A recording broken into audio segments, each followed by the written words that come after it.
Well, good morning, everyone, and welcome to this, our second CIBSE Exchange webinar. It's really great to have you with us. We have a fantastic panel today, and we're going to have some great discussion and hopefully learn an awful lot. I'm sure we will. But before I introduce the panelists, there are a few bits of housekeeping that I need to quickly run with all the attendees. So my name is Kevin Mitchell. I'm the president of CIBSE, and it is my real pleasure and real honour, firstly, to be the president of CIBSE, but also to be your chair for this morning's session. So from a housekeeping perspective, if you are experiencing any difficulty in hearing or seeing today's webinar, we recommend leaving the session and logging back in. The age-old hint from IT, switch it off and switch it on again, of course. We also recommend using Google Chrome as your browser, but obviously other browsers are able to be used. So following today's presentation and discussion, there will be an interactive Q&A session. So please post questions that you have in the chat function throughout, and those questions will be passed to me, and we'll use those in the Q&A session, and we will obviously aim to answer as many of the questions as we can. And following the session, a link to the recording of today's seminar will be sent out shortly afterwards. So I'm glad to see we are now joined by all of our panelists. We had a couple of IT challenges to start things off. It's always good to get the blood pumping, isn't it? So I'd like to introduce the panel this morning. So we have Joey Aoun. Joey is a senior sustainability consultant at Aoun, and he's also the winner of the 2020 CIBSE Bursary. We have John Belfield, and John is the managing director of InTandem. Now, InTandem was the CIBSE Employer of the Year, not only in 2017, but also in 2020. So fantastic achievement there. We have Jen Cox. Now, Jen is an electrical engineer with Aoun, and also the CIBSE Graduate of the Year 2020. And also we have Gemma Taylor. Now, Gemma is the energy and carbon performance lead at the Department for Education, and also she is the global chair of the CIBSE Yen network. So welcome to all panelists. We're going to hear from each panelist in a little bit, but first of all, I'd like to do a little bit of scene setting, if I may, just to, as I say, to set the scene. So this year is CIBSE's 125th anniversary year, and to mark the year, I wanted to make sure that we had a special year, a year that is one that we can help to make a change, not just for what we're doing currently, but also what we as building services engineers and we as an institution are able to do and achieve in the future. So as every president does, I identified my presidential theme for the year, which I've chosen to be Inspire the Next Generation. Now, this is a theme which is really, really personal to me. I, like so many of us, have really benefited from help, support, encouragement, and mentoring from so many people throughout my career. Started all the way back in 1996, when I was fortunate enough to be the first recipient of the CIBSE ASHRAE Graduate of the Year Award. And ever since then, I've been supported and encouraged and mentored by such a wide range of people. And for that, I'm truly grateful. Now, what I've identified as well for our CIBSE 125 year is not only one theme, but also two goals. And the two goals, the first one is to pay forward the support that we've received to the next generation. Like I said, I think that's so important. Just by paying forward a little bit of support, help, and encouragement, I think we can achieve so much. So I think that's a really great goal to have. And the second goal is to share how building services engineers are key transition to net zero and also in fighting climate change.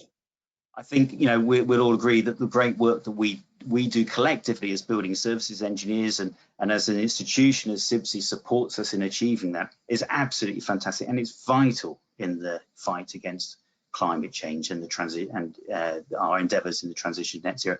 But if we're absolutely honest, our voice isn't heard clearly enough, or nowhere near as clearly as we'd like it to be. So I think it's really key that we do share how we are key to that transition. Not just to improve the voice, increase the voice of CIBSE, but also to encourage others to join us to become building service engineers. We know that people, a lot of people feel frustrated and powerless about the challenges that we face with climate change. I truly believe, I know I'm biased, but I truly believe that building services engineers actually can make a very real difference. And I think if we share that with others, then we are more likely to be able to bring others into our profession, people that we need so desperately to help us to fight the challenges that we know we're going to face. And of course, to round things off, so we've got one theme, 2 goals, and we've got 5 challenges, 1, 2, 5. So the first challenge is to celebrate your building services icons. And I think it's really key. We often are very modest and very quiet about what people have achieved, what excites us about what we do as a profession. And so I think it's really key that we celebrate those things, those elements which are special to us. Now, those could be a person, it could be a building, it could be a technique, it could be a tool. So anything that you think is really key to your working life, your career. The second challenge is to inspire future engineers, to encourage others to come in to become building services engineers. Now, typically we always think about this as being students, children, but it doesn't have to be just young people. It could be people who are thinking of a career change or thinking of returning to work after a career break for whatever reason. I think it's really key that we collectively go out there and we do what we can to inspire others to become engineers, to become building services engineers. The third challenge is to boost, and this is to boost the development of an early careers engineer. You know, it's great when we get people in to become building service engineers and they're really excited and they get into the job. Sometimes though, they then have a little bit of a moment where they think, well, I'm not so sure if this is for me, or this isn't quite as exciting as I thought it was. And it's really important, I think, then for us as existing members of the community of the CIBSE family as such, to actually give people a boost when they get to that stage and to support them in their development. Fourth challenge is to share, and this is to share your building services story. Now, I know if you're anything like me, and you may not think this is true, but it is true about me, I really don't like talking about myself. I love talking about other people's successes and what they're doing, and you know, for me, that's great. But I personally don't really like talking about myself. So you'll have to believe me on that. But I think it's important that we share our own personal story, because all of our stories are different, and all of our stories will be of interest, genuine interest, and will have that opportunity to inspire others to follow us. And the fifth challenge is to engage, and that is to engage with your peers, to share knowledge and to fight climate change. So this is so important to all of us. This is so important to me personally, and I think if we are able to do that, we will be able to make a great difference, and also we'll be able to encourage others to join us in the fight, and also in the exciting world of building services engineering.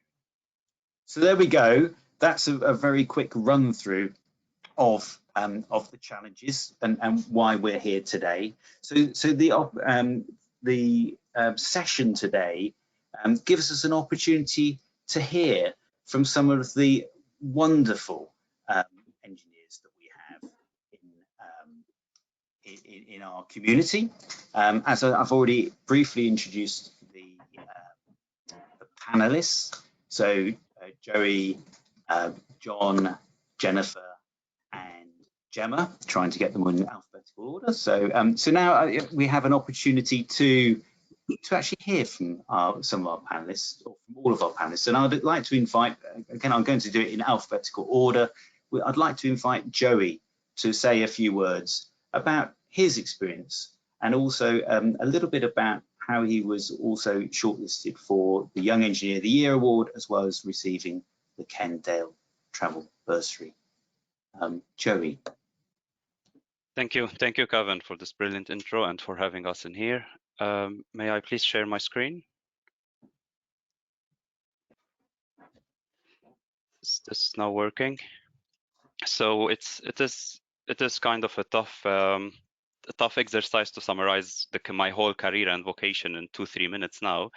But so my career vocation was naturally driven to the built environment industry, and in particular its ability to touch on an integral part of a person's life. So the son that is extremely grateful of the architects and engineers who redesigned his mother's home, or the elderly woman that is comfortable in her transitional flat, or even the lowly office worker that finds entertainment in the sustainable neighborhood that populates her daily commute. So looking at those stories and the impact that us as an engineers we have on the world, we see that it's more than building services engineering, but it's more like people services engineering. So we're here to do services for people and to induce positive impact on the world. That said, I've thrived throughout my career to be the architect that speaks the engineering language, yet the engineer that speaks the architectural language too. And on that, I've completed my academic studies as a master's in architecture, another in urban energy planning and green technologies. And then I've been complementing this in supportive work environments, being at Foster & Partners, or currently, as Kevin introduced me, as a senior sustainability consultant at Arup. And I've got my background, academic and professional, recognized from different parties, being a chartered engineer through CIBSE, and this provided me with loads of supports and opportunities, as well as RIBA and other accreditations. So one would argue, as Kevin was mentioning at the beginning, that there are few careers that offer more opportunity to deliver real change than that of a building services. And like through our engagement with the challenges that they were just presented now, starting with the engage one, so being an active member of this electric community of engineers is key. So we're here to engage with others. This is my participation in one of the hackathon, and then my contribution to the Letty guide that went out on retrofit, as well as inspire and boost. So we were given opportunity and support throughout our career, and it's good to give back to the community. And here's my activity through teaching at Newcastle University, my STEM, being a STEM ambassador, and my contribution to mentoring young engineers, as well as doing several presentations on topic of interest. And then it all comes back about knowledge exchange and sharing. So no one can whistle a symphony, but it takes a whole orchestra to play it. And we are here to resolve big problems, as in climate change, net zero future, and so on. And we cannot do that but with all working collaboratively. On knowledge sharing, I've been working on several research paper publications, mainly around urban energy planning and meeting the net zero future. As I've been introduced, I am the co-winner of the Kendale Travel Bursary, and my research is revolving around social housing and how we can meet the net zero challenge in the future. And this is to be submitted later this summer, and it will be published on the CIBSE website. So looking at, as I was gathering the pictures for this slide, I realized I found one picture of me volunteering at the Green City community event in 2015. And then I've realized that I kept the same hand gesture doing it in 2020, 5 years after. And this is from my presentation for the CIBSE ASHRAE Graduate of the Year 2020, where I ended up being the first runner-up.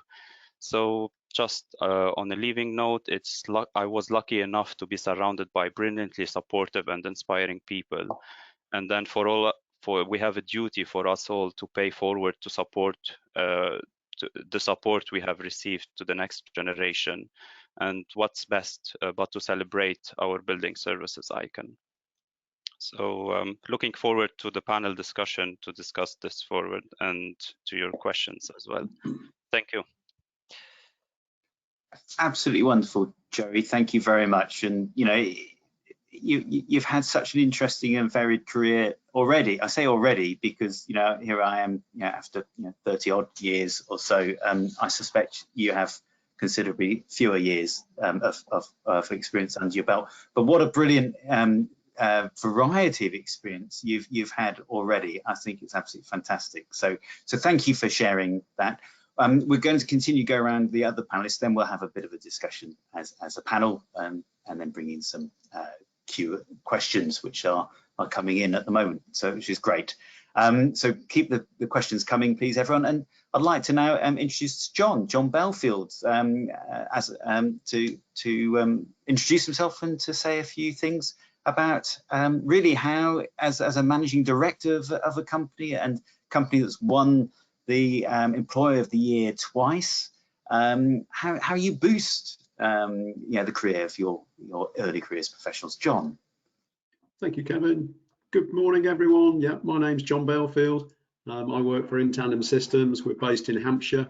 We specialise in designing and manufacturing and installing BMS systems and building integration. And I'm just going to weave in some of the themes of the challenges that Kevin's laid down, and it was following a chance conversation with a terrific business leader from a former time called Sir John Harvey Jones in 2001, that our investment here in our company in apprenticeships, training and development, has become a hallmark of our business, and the pay forward concept that Kevin refers to is actually now crucial to sustaining our requirement for skills. So that's become embedded, and it is it's probably a throwaway line, but if you were to say when's the best time to invest in training or apprenticeships or developing anybody, I'd say at least 10 years ago. When's the second best time? It's now. So it's a cliche, but it's true. Quick plug for the CIBSE Young Engineers Awards. I came to it very late in life, so it's I was in my 50s already before we got involved. So I can't believe where I missed it for so long, but it is a great place to showcase best practice, and it has been since 1996. And here's a great example, Kevin. You're now leading the ship that gave you that first medal, which seems like from another age, but what value that. And we have two very proud moments, as Kevin mentioned, when we won the Employer Award in 2017 and 20, and no one was more shocked than I was.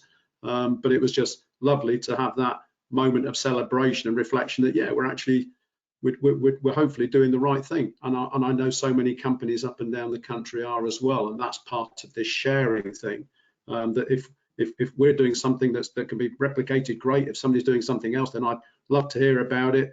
The one thing that I realised when I qualified in, I can mention the year, but in 1986, was that my career was going to be based on managing change, and that has been true, and it's actually never more true now. So I've had a career of managing change, but the change now is greater than ever. So if you've never attended a Young Engineers Award, I strongly recommend it. You get to hear all the finalists, and I can see them quaking in their boots now. My three co-panelists, and they deliver their presentations. It serves to me as a great reminder of the vision, the energy, and the talent that has already entered our sector and is already performing. So it's a real great way of showcasing that, and it really should be celebrated. I do consider myself very fortunate to lead a successful company, as well as serving as the president of the Building Controls Industry Association for 2 years. Now I'm thoroughly enjoying supporting the CIBSE ambition to get buildings performing better. And a common theme in all these activities is how much I learn from those I come into contact with, and this applies especially to young people and in particular young engineers. So my support for young engineers came from the same support as Kevin's reflecting on as well, the same support and opportunities that I was given, I will say, 40 years ago. And this has had a huge impact on the value of my life and the value of my career.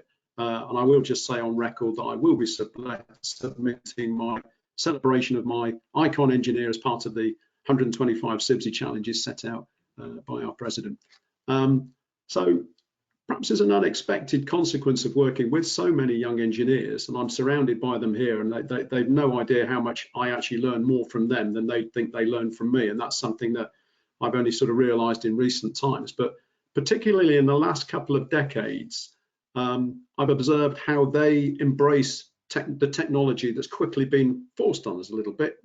We didn't invite it in, it just came in quickly and we've had to adapt.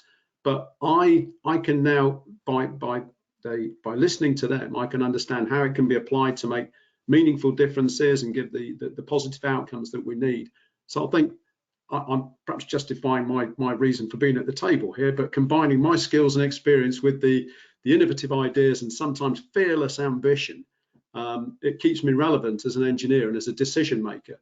But here's a key point, that it also inspires me to sometimes take risks, and risks that I otherwise might not take, because I can get comfy, and that's the danger. I need somebody to sort of be a little bit edgy and so I'm grateful that it does actually inspire me to take those risks. Now, I'm not unique at all in this respect, and I think this collaboration between engineers across generations is absolutely key, and a real opportunity to tackle the many challenges we face together. And finally, in my position, I do get to make strategic business decisions. I just need to ensure that they reflect the world that our young engineers will be engineering. And this webinar session with our president, therefore, does give me another opportunity to hear and share the ambitions of the 3 other engineers and to engage with all of you today and going forward. So I'm very much looking forward to giving my own career a boost today, or perhaps just at least a nudge. So thank you very much. That's brilliant, John, and I think that's a great. I loved everything you said, but the last thing you said I think is so true, isn't it? We all need a boost from time to time. It's not just the early careers professionals, so we'll bring that into the discussion, I think, because I think there's a really nice theme there about mentoring and reverse mentoring as well. You know, we all learn from each other, and we shouldn't just think about this as a one-way flow of support and encouragement. It truly does work both ways, and I think, you know, you're a great example of that, John. You know, the way that your outlook and your view is absolutely fantastic. So thank you very much for that. We'll come back for the discussion in a moment, but next I would like to, before we do, I'd like to hand over to Jen Cox, and tell us a little bit about your career, Jen, and also, of course, about being Graduate of the Year 2020.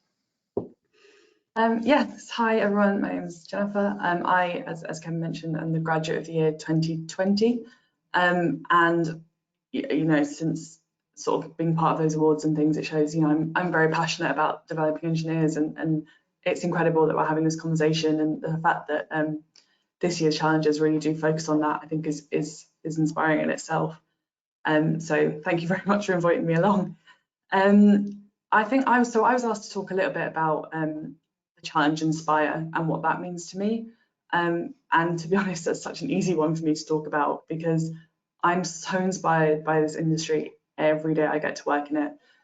For example, look at the panel I get to discuss these challenges with. You know, it's very inspiring in itself.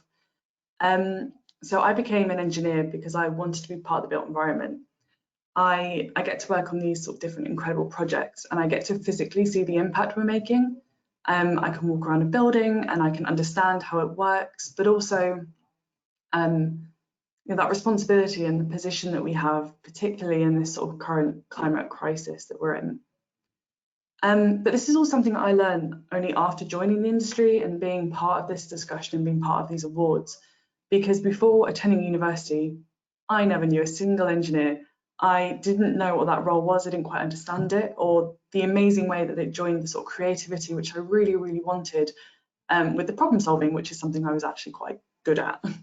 So I wanted to kind of have that balance. And, you know, there's a saying, you can't be what you can't see, which is true, but, you know, in principle, students, particularly sort of, you know, people looking at careers and potential careers, don't know that these roles are out there for them to pursue.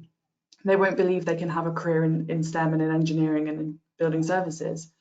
So this sort of Inspire challenge to me is all about how we raise the profile of building services engineers. And it's something I've really taken on from my presentation during the awards and things, is how we really make sure that our role is made apparent within the built environment. And we do quite a good job at the moment at promoting at university level. And we need to make sure we continue that engagement with the universities, those developing building services degrees, and focusing on really bridging that gap that can sometimes exist between education and between industry. But we need to be going into schools and introducing STEM at a young age and showing, young kids at primary level what engineering is. I remember I did a STEM activity talking to sort of reception year 1, year 2-year-olds who are it's about 4 to 7-year-olds, and they were so inquisitive about what it was I did and what all the sort of these lines on drawings meant and how that related to, to pipes and lights and radiators and taps in their actual building. And we need to make sure we capitalise on that and continue it throughout their secondary education, and maintaining that engineering is a viable career option, and that building services is such an involving and impactful and rewarding career for these students, in the way I didn't necessarily realise until I started my degree and suddenly went, oh, right, okay, that's fantastic. And I think the climate emergency and the impact that we have as human beings on our environment is such a top priority for this incoming generation. And we as a profession can have this sort of monumental impact. No 2 days are the same in our jobs, and we need to challenge that stereotype that often comes with engineering and sort of construction sector as well. And there's so many different ways of doing that, whether it be career fairs, STEM activities, or just showing up, showing up to student-focused events and young engineers events and young professional events, things like that. And I think that all the challenges that we're all going to talk about today, part of the presidential year, shows the sort of this need to engage, to share our stories, to boost everyone, and to celebrate what we do within the industry, and make sure that we, shout as loud as possible about these sort of opportunities within building services. And it's something I've been very, very lucky to be able to really work on since winning the awards, through webinars like this, different events within my company, within CIBSE. So that really is an incredible opportunity for me personally. But ultimately, I think if any of us can introduce building services and the associated specialisms role to anyone, to even one person, I think that's pretty inspiring in itself. Brilliant, thank you very much, Jen. You're absolutely right. Even if each of them, CIBSE, we've got 22,000 members. If each of us were to be able to inspire just one person, I mean, I think that's an amazing achievement, isn't it? So, and I'm sure you have already inspired a number of people. So that's fantastic. Thank you, Jen. I really appreciate you sharing that. It's really interesting to me that you didn't even know as such, or didn't any engineers. So it just goes to show, doesn't it? I think you telling that story, and I think we're going to from Gemma, I suspect we're going to hear a slightly different story about knowledge of engineering growing up. Our stories, they are so diverse, and we do need to share them, and again, in doing so, that will resonate with someone, I think. And I love that saying. I feel almost embarrassed to say I didn't know that before. You can't be what you can't see, and we do have to show people, don't we? So fantastic, thank you very much. And we'll move swiftly on to Gemma Taylor. Would you like to share a little bit about your background, please? And yes, so I'll hand over to you. Thank you. I'm just going to share my screen for one moment. Oh, We had it briefly. There we go. can you see that? We can now. Okay, perfect. So thank you for having me, and yeah, likewise echo the thoughts of my panel. It's great to be amongst such wonderful people. On the screen here you can see, so this is the CIBSE Yen Global Committee, of which I have the privilege and honour of being chair for this year, and what a better theme to have alongside that year. And Jen, who we've just heard from, is one of the members on that committee. She's the vice chair for London Yen, so I guess a plea is that there are yen centres in every single region. If you are interested in being involved, please do get involved and reach out to us. And we are a fun and welcoming community, and we'd love to hear from you. And I guess the challenge that we were sort of set is that, Gemma, can you tell us about how you engage with climate change? And I thought, well, I can't do that without sharing my story. So I sort of went beyond the brief slightly, I suppose, but I'll go through sort of the challenges and hopefully share along the way. So I'm going to share my story with you today. I am committed to championing the diversity that building services industry can offer. We've heard from such a diverse range of experiences, careers, even just in these 4 speakers today. And I'm similar to Joey. I started off architecture and engineering combined degree and ended up seeing the light, pun intended, and coming into building services engineering, but one that can speak and communicate with that architecture and understand the importance of beauty. And I've had an amazing journey so far and a great support system around me. And I guess my commitment is to make sure that I'm paying forward that to others as well.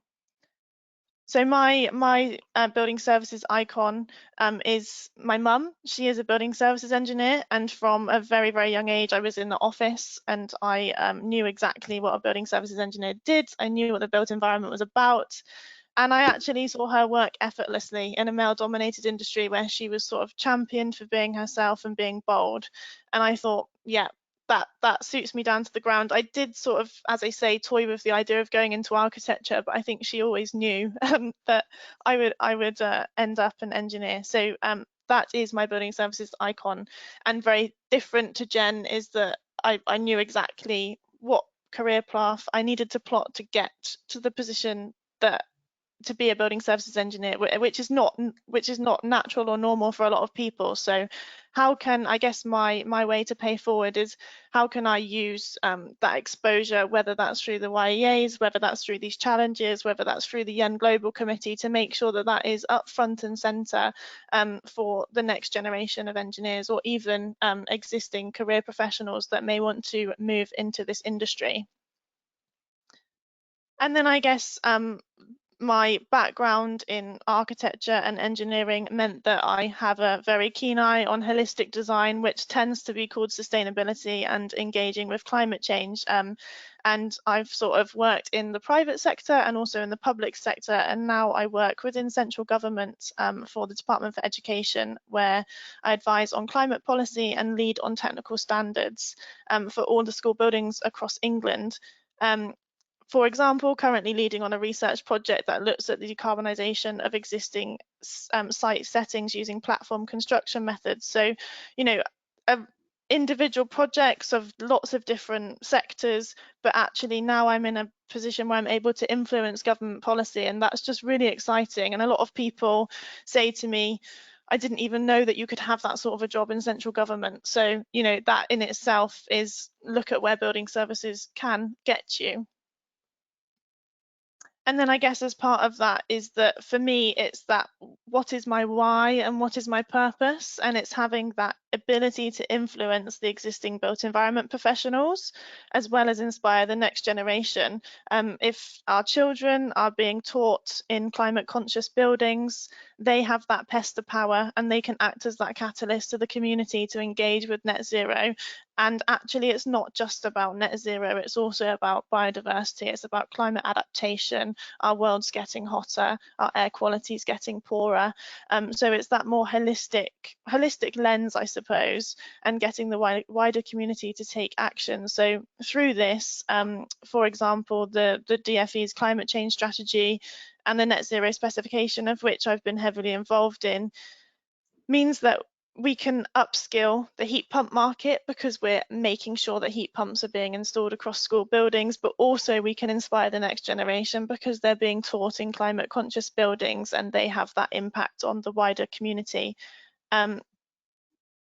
and that's me. So yes, I guess through my experience and through my story, that's how I intend to engage with these challenges and sort of pay forward that amazing experience and supportive community that I've had around me in my career so far.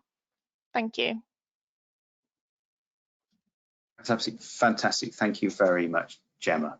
Really, really fascinating story. Again, you know, and it's great to hear that you're inspired by your mum, and really great that you know, that encouraged you into the profession. Whereas I think there's a lot of people who potentially try to rebel against what their parents do and decide to do something different because they want to be different. But it's great that you and your mum were able to effectively communicate the great opportunities that, and you know, wonderful career that lies ahead in building services. So that's really, really fantastic. You'll have to tell me how it worked, because at the moment I'm failing with my children. So you know, I could do with some hints there, please. She pretended she wasn't bothered, and then I ended up in it. Right. Very good. So don't try too hard. Maybe that's my problem. Yeah, very good. I'll shift tact then. So thank you. So now we in our program we've got 10 or so minutes for a bit of a discussion, and we'll try to weave in some of the questions that are coming in here. So first of all, I'd like to start the discussion, which is kind of focusing, I guess, in a way on the Boost challenge, and it centers on mentorship. Now, you know, I think that, you know, hearing from, you know, John and just Gemma, actually all of the panelists, mentorship, I think, whether it's formal or informal, can play such a big part in getting people involved, encouraging and developing them. And as I reflected earlier when John was talking, it's not just a one-way exchange, is it? It very much is a two-way exchange. So I wonder, you know, what are the thoughts of the panelists as to whether what works best, a formal mentoring program or an informal mentoring program? And also tacked into that, how have you found the best way has been to find a mentor or a mentee in your career so far? I don't know if anyone would like to volunteer to start as a response on that. I can pick this up. Okay, brilliant. We've got so many volunteers. So I'll go for Joey first. Gemma, you've just spoken, then I'll come to you if that's okay. Thank you. Yes. So yes, I cannot emphasize more the importance of mentorship and how lucky I was to have the right support at the right time during my career. So I've been through formal mentorship for me to reach the chartership title through CIBSE for engineering, and this provided me really with a structured route on how I should be planning forward my career progress and growth. And I think mentorship is always bringing new perspective to, so we, no matter how exposed we are to things, we are keen on hearing different perspectives from other people. And here we are now 5 on the panel, and then everyone is coming from a different approach. So what about in an industry where you can have access to having actually private talks with those people and have guidance from this? So this is invaluable, really. And I do recommend formal mentorship definitely for when we have a goal, a particular goal, but informal ones being attending conferences or networking events or so on, or even social media, being LinkedIn or anything. If we can reach out to people and we have the opportunity to talk to anyone around, I think everyone is inspiring with his story, with his approach to doing things. So yes, I hope. Yes, I think that's a really good, you know, suggestion as well about you using social media potentially, because I'm guessing in a way that the mentoring doesn't have to be necessarily a long term. You can get, you know, snippets of support almost on an ad hoc basis, depending on, you know, the situation you're in. You can always learn from someone else in any sort of conversation, can't you? And again, that's not really something I've really thought about before. So thanks for that, Joey. Gemma, you wanted to mention something, but mentoring? Yeah, I mean, I guess Joey's outlined the formal side of mentoring, which, you know, if you're looking at CEng, IEng, etc., that's absolutely, for me, that was really, really useful. I think also sometimes taking the pressure off mentorship, and it's kind of like, it's called a water cooler moment, or is there a podcast that you're listening to that's talking about how to deal with difficult conversations? It might not be directly related to the industry, but is there anything that you can bring across into your day-to-day working life? I listen to The Diary of the CEO by Stephen Bartlett, for example, and I find that helps me quite a bit. So that's different ways of mentoring through podcasts and YouTube, etc. But actually just being a good listener and listening, having an open mind and listening to everybody's stories. You may just take one snippet of information from that would help you navigate your own situation. So I guess just being open to listening to everybody around you and having that good professional working relationship with your peers and colleagues and attending events, etc. You'll be amazed at how much you pick up, even though you might not realize it at the time. Brilliant, that's really great. And Gemma, or Gemma, Joey, and Jen, a question, you know, because John mentioned, you know, that he and I, it resonates with me, you know, learn so much from you know, younger members of the team about whether it's new technology or whatever. I mean, how do you guys go about, if you see, you know, someone in your team, in your office, you know, when you're in your office struggling with something, whether it's technology or something, how do you, and you may think, oh, should I go and give them a hand or support them, or yeah, how's it go? How do you go about that? Because it can be awkward, I guess, can't it?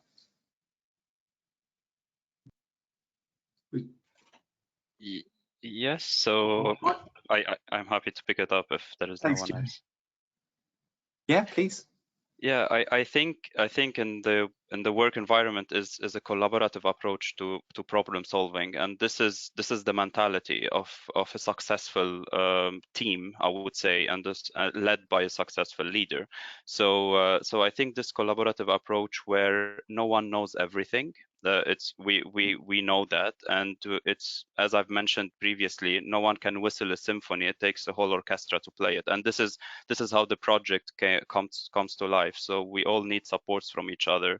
What I'm good at, some others are lacking, and vice versa. And it's always about knowledge exchange and sharing. And when it comes down to skills, I think some people are specialists in things, some others are generalists. So it depends on your career approach that you're taking, and if it is a tool that will end up bringing your thoughts to life, then it's easy.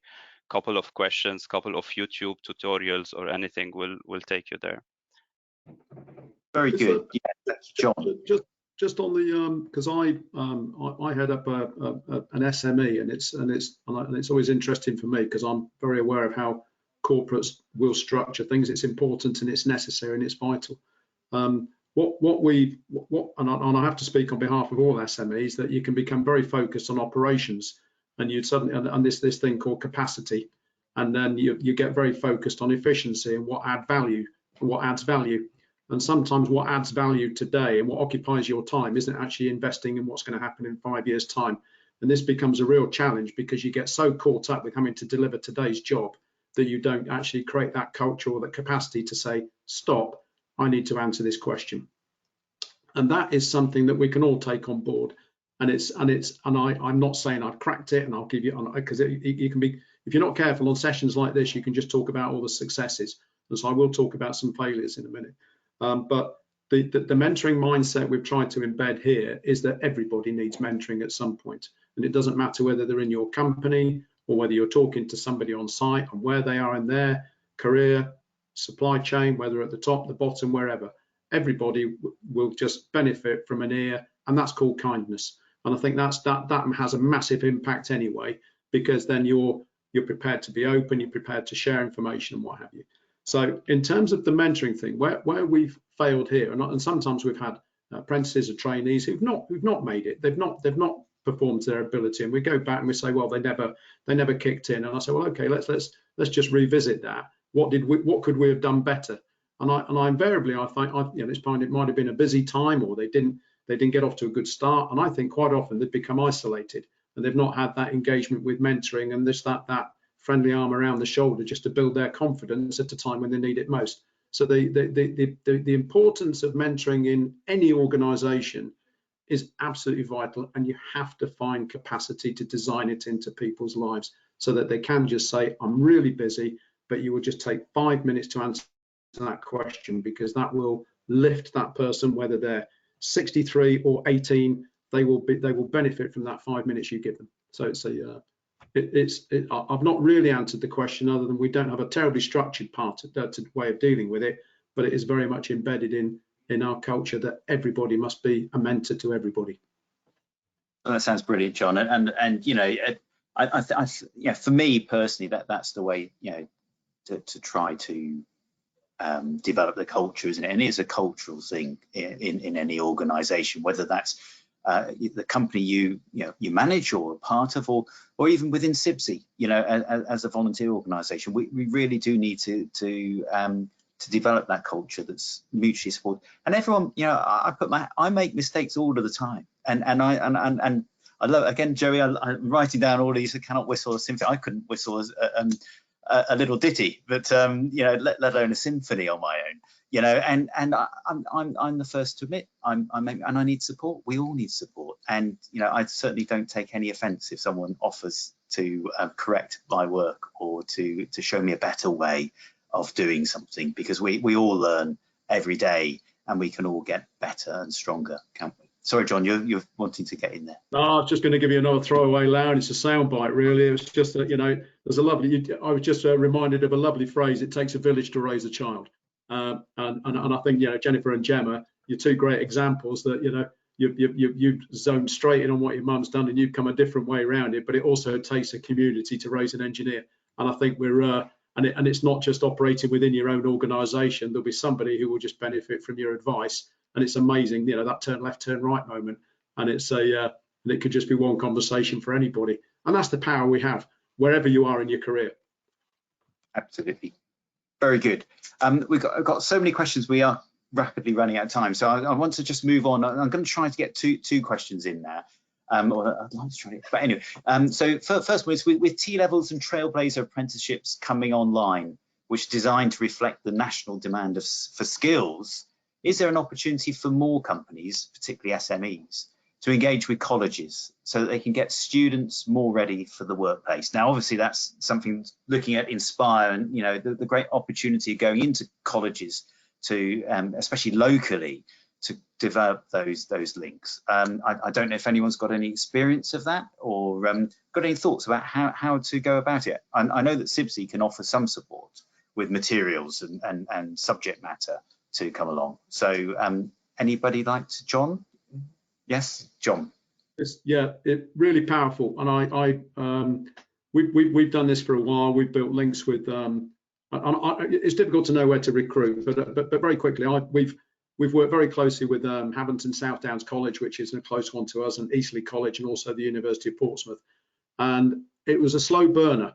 So again, these don't give you instant results. You chip away, and once you find somebody in that organisation who's on a similar mindset, that they'll engage with you, and it's incredible. And then it actually then feeds you people to give work experience, or interns, or undergraduate year placements. All these opportunities. It takes effort, and it takes time to do. But the thing that's changed recently with colleges that funny enough, I was at a college do last night, and they are desperate to try and engage with industry more to find out what industry needs. Now, I know that sounds stupid, but why has that not been going on forever? And it has in many ways. I don't want to sit here and say we've been doing it wrong forever. We haven't. We've been doing it brilliantly, but we can always do it better. But the colleges, they've now got it's like the Trailblazer apprenticeships you mentioned. I've got knowledge of those because we've developed one for BEMS, and that's now been launched. And the process of going through that was an apprenticeship that we wrote as an employers group to actually write down the knowledges and behaviours that we need in the workplace, or we think we need in the workplace, and then we developed the courses and the curriculum around that. So it's a course that was completely tailored around our needs, and then taken on by the college to deliver with their expertise being delivery of education. And one of the things that Guy said last night was that we're even now looking at investment. So if there's a bit of equipment, whether it's a lathe, or a pretend air handling unit or a modeling software, we're looking at buying it. We'd perhaps place it in your business so it can be used in your business, but then it can be used by you. People can come to your organization to actually learn about that particular aspect of engineering in the workplace, so it adds a different value. And then we can create the industry so people can see it, then they can become it. So I think it's really critical, those links we make at local levels with all our industry, all our companies up and down the country. Whichever local college you've got, go knock on the door and persist and try and engage. So that's yes, brilliant. Yeah, thank you. Yeah, no, that's great. They're great opportunities, and I like the thought about collaborating with other SMEs or other, you know, members of the, say, the, let's call it the CIBSE family, the CIBSE village, that, you know, can help to support. Now, Jen, I know you've got audio problems. Can you hear the discussion at the moment? Because I'd like to bring you into this if you've heard it, what the question is and whatever.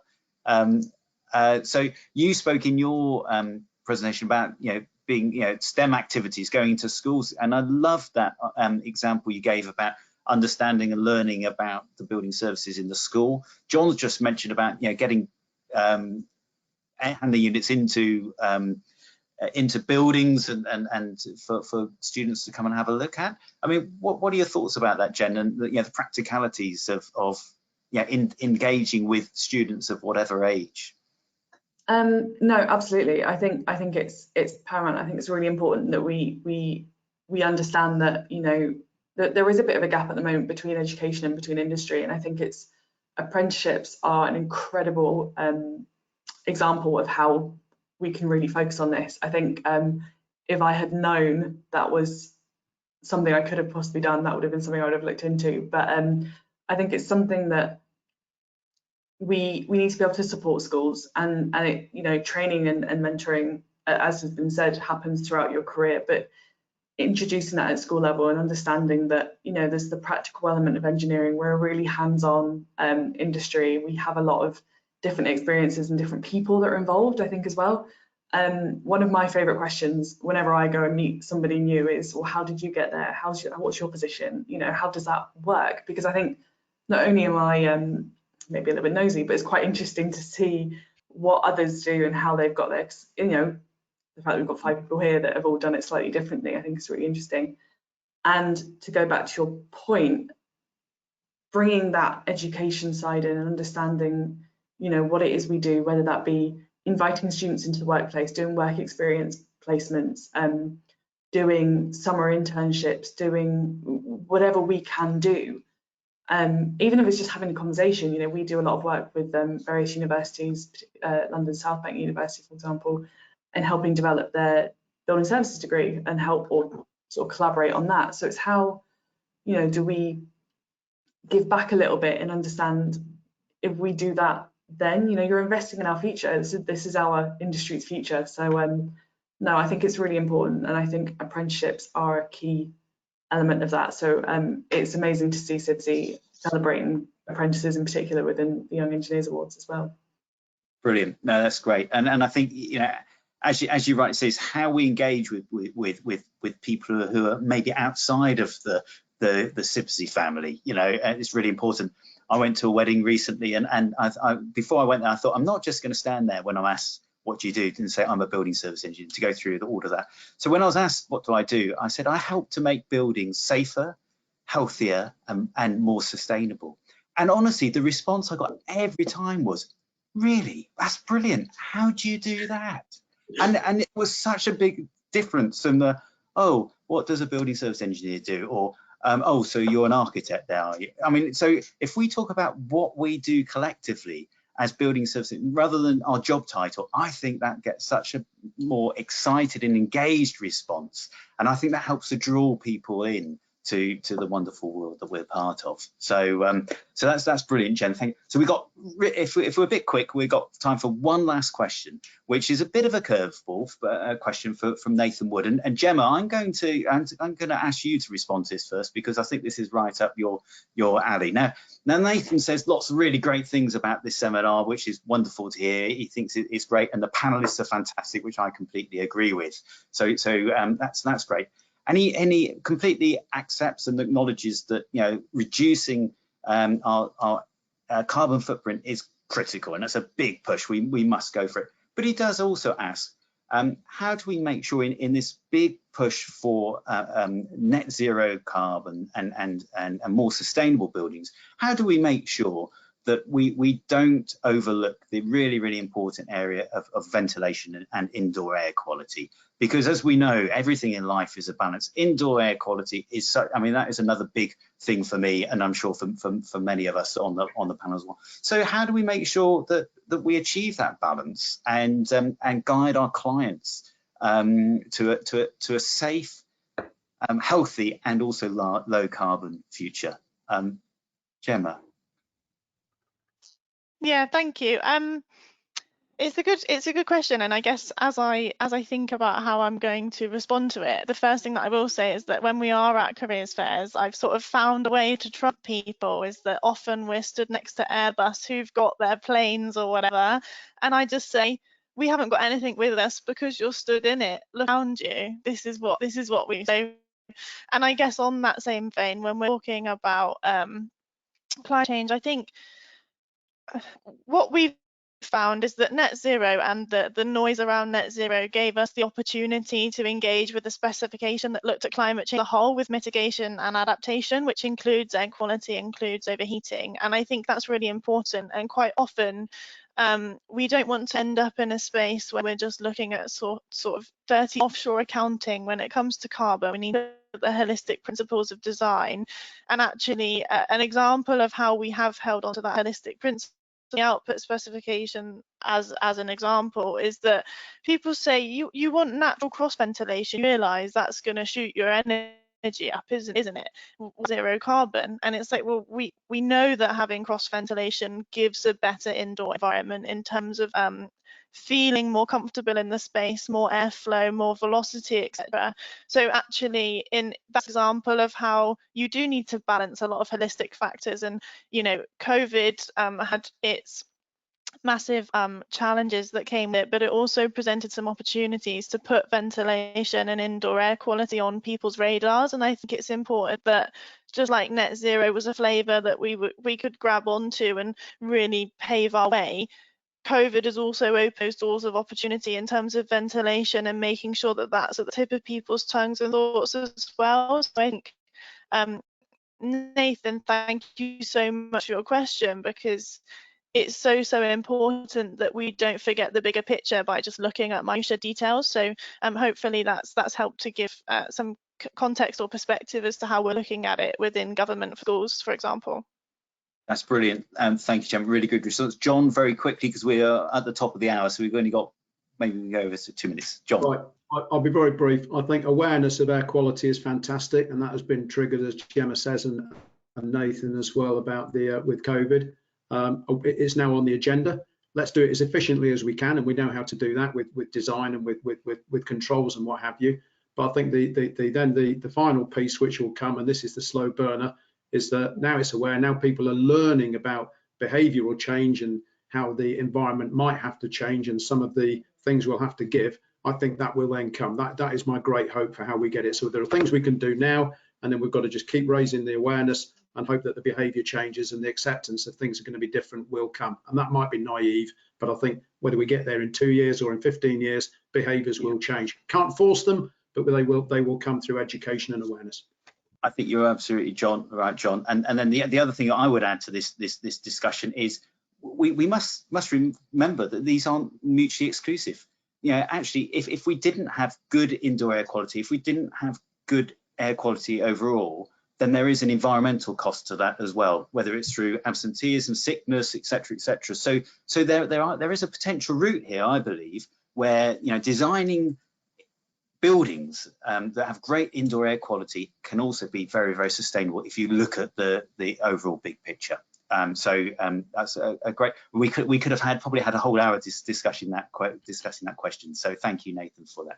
So we are 1 minute over. I do apologise for that, but it's been a really fantastic session. You know, so I've really enjoyed myself. I would like to take the opportunity to thank Jen, John, Gemma, and Joey. You've been fantastic panelists. Thank you ever so much. I've really enjoyed the session. I hope you have as well.